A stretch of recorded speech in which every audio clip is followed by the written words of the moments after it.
Ja sam Jovana Đurović, idem u 3. razred savremene gimnazije. Kako si se odlučila za takmičenje iz književnosti i besedništva? Srpski jezik je predmet mog interesovanja i nešto što je blisko mom budućem zanimanju. Samim tim sam se i odlučila na ova takmičenja i književne olimpijade i besedništvo. Da li je slučajno što su oba takmičenja u dosluhu sa pisanom, odnosno usmenom rečju? Od malena volim da čitam i ova takmičenja su verovatno plod toga.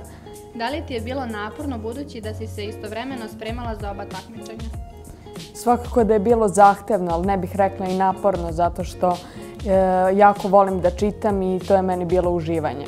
Reci nam nešto više o pripremama, samom toku takmičenja i uspesima koje si na njima postigla. Nekoliko nedelja pre samih takmičenja sam se pripremala sa svojom profesorkom srpskog jezika.